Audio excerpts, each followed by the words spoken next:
I wanted to jump right in, but I need to make sure. Do I have something in my teeth? I don't think so. Okay, good. Oh, yeah, it's good. Maybe that should be a cold open. I literally was like, because do you remember that one time that we had a one-on-one and you were like so kind and you were like, hey, Holly, like you have something. I was mortified. I don't remember that. Was that Oh like my a long gosh. time ago? Oh yeah. I mean, I think it was like our first year working together, but we were Oh, it was like a one-on-one on Zoom and you were like, Holly, you have something in your teeth. And I was like, oh, like I literally think I turned off the video because I was so embarrassed. It oh gosh. was hilarious.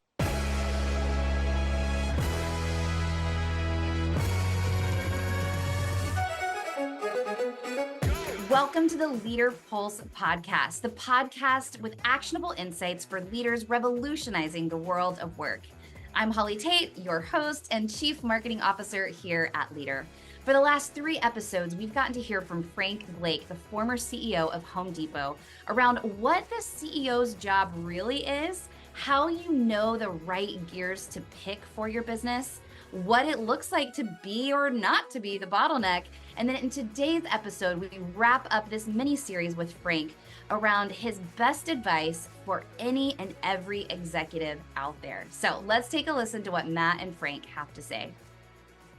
So you must work and have interface with a lot of new managers, new executives on a frequent basis. What do you think are some of the traps that they fall into? And you say, you've got too many gears spinning right now. Are there certain things that are really obvious ones? Like, I don't know if it's too many meetings or too much travel or not enough travel. What is it? So I think it starts with the most basic level. So my view is I tell leaders that they need to get 2 things right. If they get them right, odds are things will work out. If they get them wrong, doesn't matter what else they do, it won't work out. They've got to get where they allocate their resources, their CapEx and their spend, and where they allocate their people. They get those 2 things right, good things happen. And when it comes to focus on allocating resources, what's critical is that you actually differentiate it. So too many leaders try to keep everybody happy with the resources that they allocate. Sure. And don't actually change the resource allocation over time. That is a guarantee indicator of a problem because there's always change. And if you look at the different elements of a business and they all get the same resources, give or take 5% every year, you're not changing fast enough. You're not making differentiated decisions. So you need to make differentiated decision on how you allocate your resources. And then on people, look, we're all subject to the same thing. We move too slowly on people, and we don't hold ourselves accountable to having the best people working on our biggest problems. There are lots of reasons for that. Every single leader I know falls prey to that, but it's a great exercise to sit down and say, here are my 5 biggest problems in the company or in my branch or whatever I'm doing. Here are my 5 best people. How's that look? And be honest. Don't do, I mean, you can't really, a lot of times people feel comfortable because their HR organization is an echo of their own thoughts. Right. So you got to get honest feedback of, do I actually have the best people working on the toughest? The HR organization is an echo of your own thoughts. That's convicting. That's convicting. That is very true. Look, everybody. One of the great comments made to me by Bernie Marcus, one of the founders of Home Depot, as I was taking over, he said, look, you're going to go into the executive room and everybody's going to be around the table and you're going to tell a joke and everyone will laugh. He said, let me tell you, you're not funny. That's the point. People adjust to you. They laugh at your jokes. They tell you you're smart. They tell you what you want to hear. That does not make a great company. Yep. And believing that is the one sure way to not help your company become great. Frank, the first week I was a CEO, this is 3 years ago now, a mentor of mine with a board member actually at the end of my first week says, how did it feel? And I was like, I don't feel a lot different. And he said, what changed for everyone else around you? And I literally said, they started laughing at my jokes. I was like, I got a lot funnier this week. Yep, there you go. What's the what's the biggest trap that a new executive you think falls into? I think they get, there are a number of traps, but they are not intentional enough about the setting up the culture that they want to encourage and recognizing and celebrating the people who are living to that culture. Got it. And do you have any words of wisdom around how to set culture? Well, no, I think every leader ought to be able to say, here is the one thing or the two things, but shouldn't be more than one or two that I am passionate about in terms of what's going to drive change and success in this organization. And then I am going to be intentional about finding it, recognizing it, and celebrating it when it occurs within my branch or my company, whatever it is, because I know that if I do that, I'm going to get more of it. And if I'm right in my assessment of what's going to drive our success, that's how we're going to drive success. Why such an impetus on focus, Frank? I can hear some people, as you're sharing, internally monologuing with, I have more capacity. I can handle more than just a couple of things. I can do, me and my team, we could do 10 things all at once. You've mentioned so many times focus and few gears. Why such an impetus on that? Because excellence is brutally difficult. I mean, if you actually want to be better than anybody, I mean, I love Jim Collins's, what does every company need to do? You need to know what you're passionate about. You need to know what you're best in the world at, and you need to know what drives your economic engine. That covers it. But what you're best, if you take that seriously and you say, what are we going to be the best in the world at? If you say I'm going to be the best in the world at 10 things, I go, not right. Right. Maybe you make 5. Maybe you make 3. Right. Hey, if you make 1, you're going to be true. awesome. But best in the world, it takes incredible discipline and focus to be the best in the world. And if you're doing something, again, if it gets diffused too easily, and frankly, your organization is thrilled with diffusion. Everybody loves having 50 different priorities. Everybody complains, but in their heart, they love having a ton of meetings. They love it. Makes you feel important, right? Makes you feel important. There's nothing that you're actually responsible for. Life is sweet. Yeah. You live at the behest of your calendar. Yeah. All right. Last question. We're at time. You're sitting down, you're having a one-on-one, you're across the table and having a coffee with a first-time executive, first-time manager. What's your advice to them? That's my advice. That is what my big learning at Home Depot was, I mean, everybody already knows the catchphrase, you get what you measure. My corollary to that is you get what you recognize and celebrate. Be intentional about it. Not enough leaders spend time on it. And if you do, that's going to drive the success in your business. I love how Frank is just like, that's my advice. Like recognizing the behavior and the culture that you want to set out to create. That is the most important thing you can do. And I also appreciate that he didn't say CEO. He said department, team, whatever that is the most important thing. I like that he isn't trying to reinvent the wheel. He's just going back and like hearkening to like first principles. Everybody knows that you should focus on recognition. Everybody knows that you should focus on simplicity. Everybody knows that you shouldn't have lots of meetings, but you'll do it. And so I like that someone that's accomplished so much that all the things that he's accomplished is not showing us like the 3 truths we've never heard of. Yes. And, this is our 4th episode to unpack 15 minutes with Frank, which is wild. But you asked him this in that clip where you said, why the focus on, or you said, why such a focus on focus, like on clarity. And he just continues to hammer that is, it has to be 1 or 2 things that you recognize, and then those 4 to 5 gears. And that is it. Because he said, this was like mic drop, where being the best in the world is brutally difficult. Like truly being excellent is brutally difficult. He set the standard so high of like, it's about excellence. It's not about just being okay or good at something, because you just get lost in the noise of all the other companies, right? And so, or organizations. So I think, yeah, that was a very hot take line. I like that. That's good.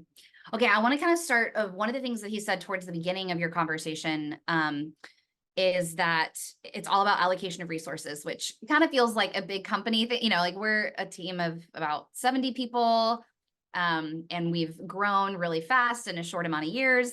But it's true, like allocating people and resources is the most important thing, but that does kind of feel like a big company jargon. Right. But I'm curious, like how you think about, as a CEO of a company of, 70 people right now, that's going to grow to more than that soon. How do you think about allocating resources? Is that something that's front of mind often, or is that a challenge that you have to constantly think about? I think all the time. I like this concept of like talent pairing. And so pair up your best talent with your biggest opportunity.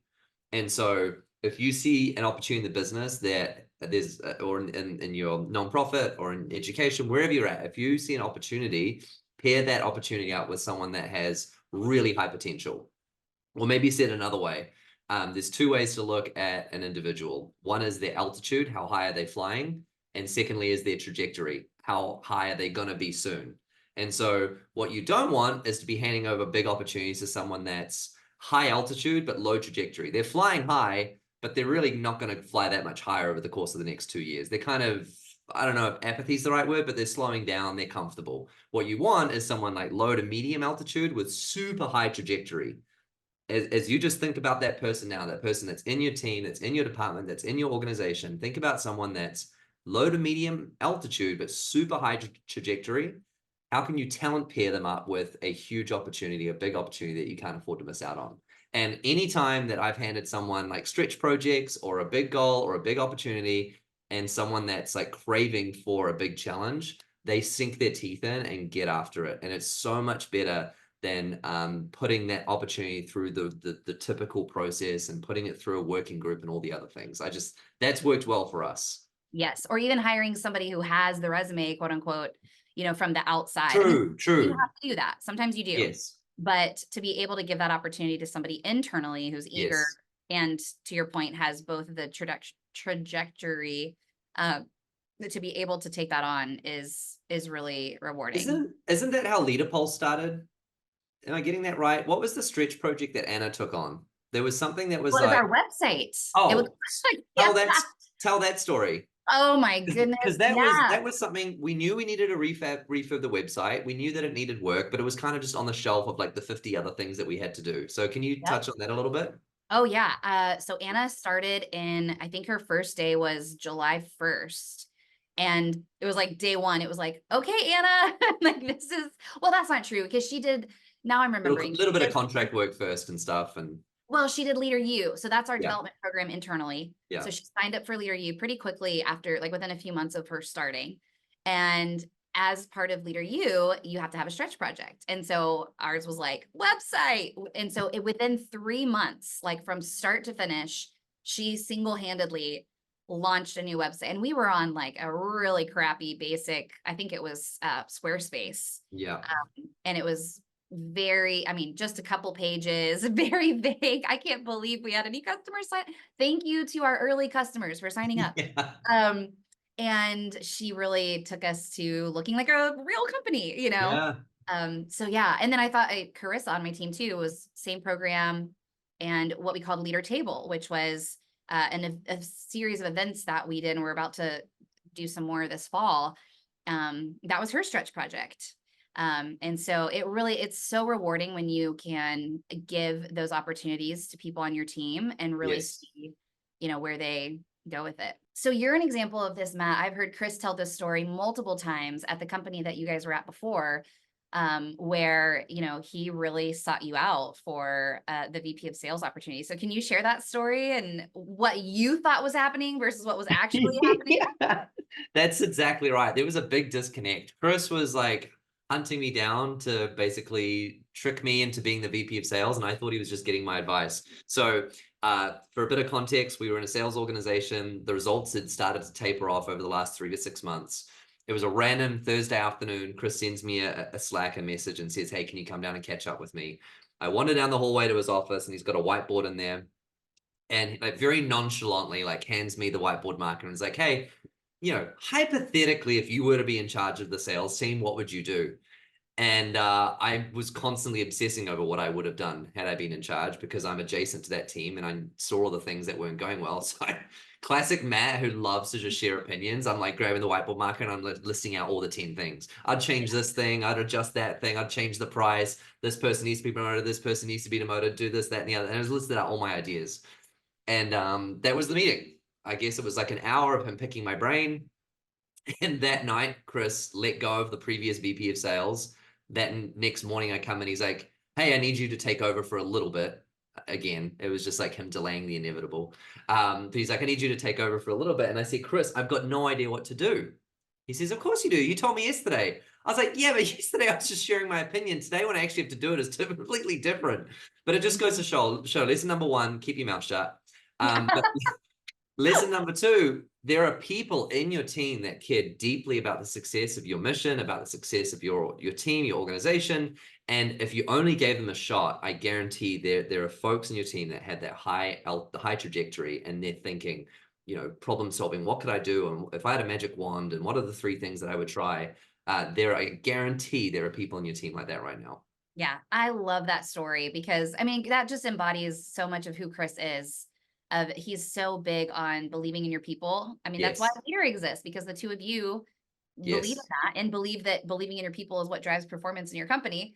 But that happened to me. I remember one of our very first company kickoffs when I joined the company. This was like 2 offices ago, I think, or I don't know. Anyway, very early on when I joined, and he was giving a talk, and he looked at me. It was about believing in your people was the talk. And he looked at me and said, like, Holly, I believe in you, that you are the best chief marketing officer, and I wasn't even chief marketing officer at the time, which was hilarious.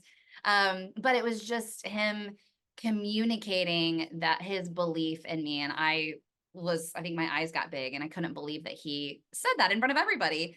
But that's what I think, Frank is really speaking to here is, first of all, you have to know your people in order to know who are the best people. It's not always your top performers. I mean, obviously they need to be performing well in order to give them big opportunities. Right. But sometimes you can have a specialist that's a very high performer in a role that might not be the best team leader or the best inventor on your team, or, whatever the task is that you need them to go tackle. But yeah, I mean, it is huge when a leader sees that in you and gives you that opportunity to take a shot. Yeah. I think the concept is what's recognized gets repeated. And I don't know if you fall into this trap, Holly. I'm certainly fall into the danger of this, of you just assume that the people around you know that you believe in them because you hired them. You wouldn't hire someone that you don't believe in. You wouldn't work with them constantly. You're laughing at their jokes all the time, apparently, so like, you're not really that funny, Matt. Like, no, that's right. Yeah, that's right. But I think we think that belief is like a given, and we never actually go out and communicate it. What's the saying around like sharing love with your spouse? It's like, hey, when was the last time you told your spouse that you love them? It's like, I told them when we got married. Like, now it's just assumed. And so I think it's one of those things that we have to do it on a consistent basis. And I think what Chris did was so special with you, because I was there, I remember that moment, was it was public. And as much as some people would say like, oh, I don't want to be embarrassed in public, I think it really is important to take a public acknowledgement and take a moment to celebrate people, even if it's few and far between, but to express that belief. I think it goes a long, long way.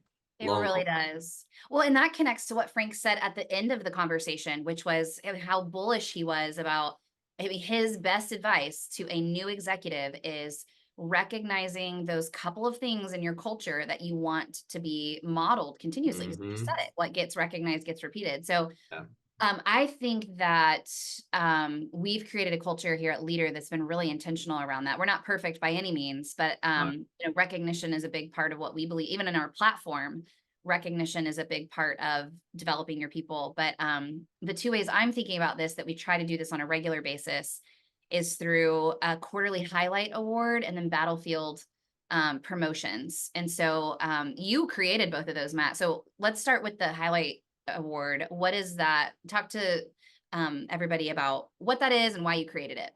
Yeah, it came out of a place of needing to swing the pendulum. If anyone out there resonates with this, I hope this helps, because my DNA is just move on. If something goes well, if something went great, it's like, okay, what's the next big challenge? What's the next big win?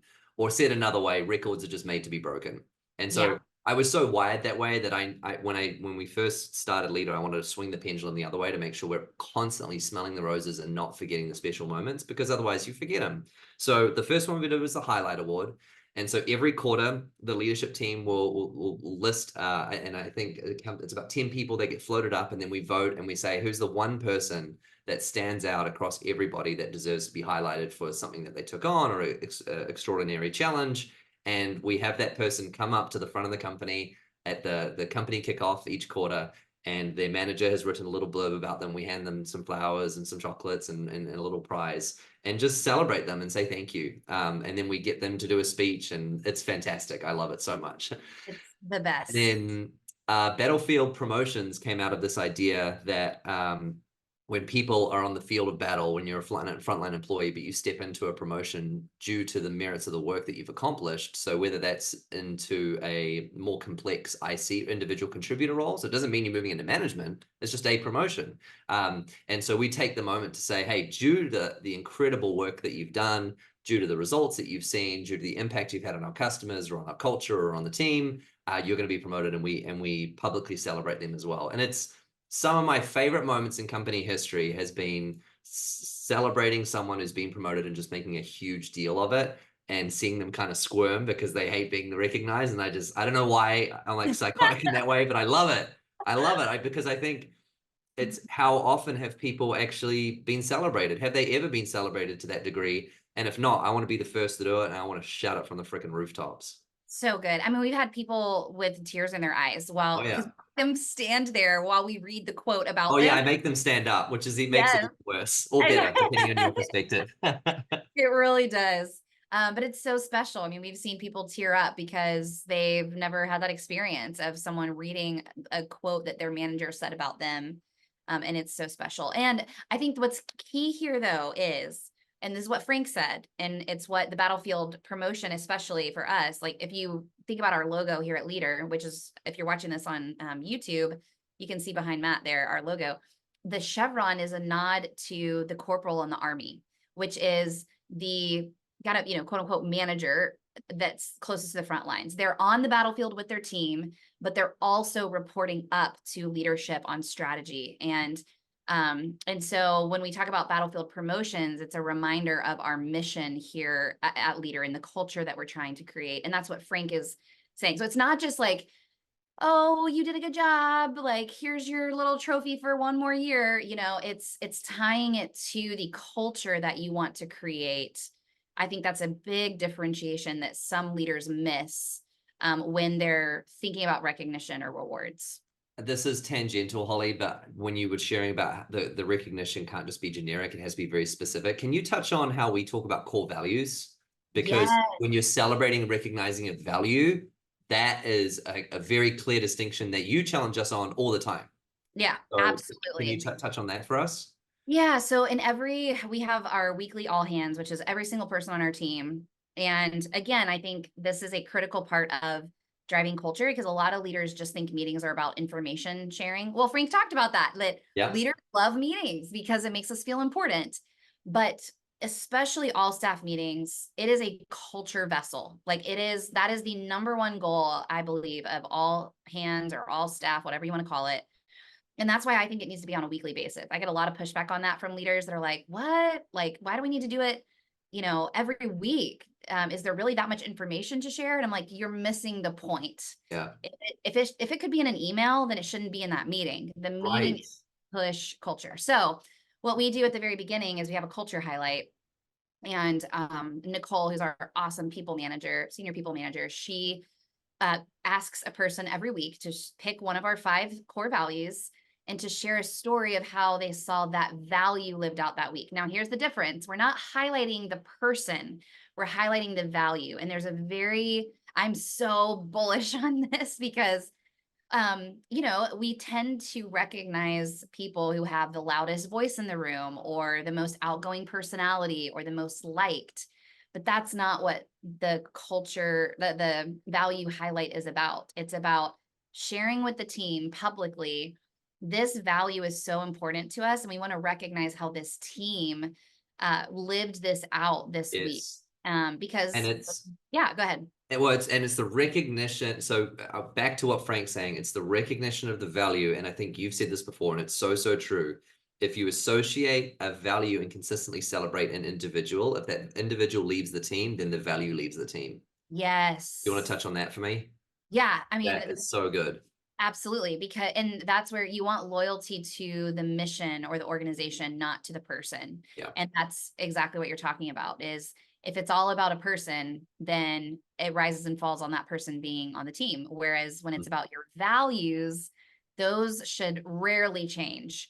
Those are foundational to your what you do, your mission, your culture that you're trying to create. So it's really good, Matt.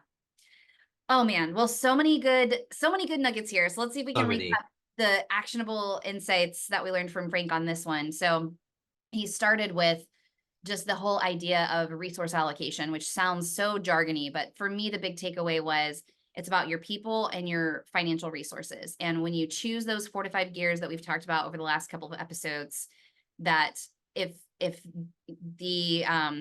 someone is asking for resources that are outside of those things, the answer is no. And that is really hard as a leader. Then he talked about how, excellence is brutally difficult. And that's why focus is so important on those 4 to 5 gears. And then he kind of wrapped it up with the whole, that he double touched on there, where it was creating a culture of recognition is critical in order to move your business forward and create the culture that you want to create. And that's the advice that he would give any executive, whether they're new or they're seasoned. So, what do you think? Anything I missed? I think I just want to double click on that one final time. I mean, we think these ideas around recognition are like for soft, fluffy, lovey, like tiny companies, small flower shop environments. Like, no, these things actually move the needle. There's a reason why Frank Blake, with 400,000+ employees, wrote 300 handwritten notes every single week to recognize his employees. It's because this matters. It's meaningful. It moves the needle. And we cannot afford to forget the basics, especially when it comes to a culture of recognition. So I was convicted by it and encouraged by it, and I want to continue to do a better job of that at Leadr too. So true.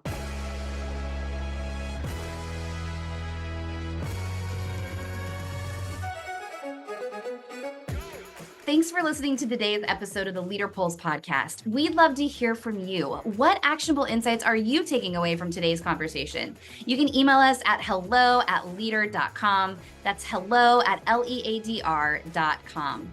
You can also pick up Matt and Chris's book, Management is Dead, where we go deeper into these concepts of what does it look like for people to not be managed, but instead led and developed. Because we believe that people development is what drives performance. So check out our website at leadr.com, that's leadr.com, where you can subscribe to Leadr Pulse, our weekly email update where you can hear all about our podcasts and all that we're up to here at Leadr.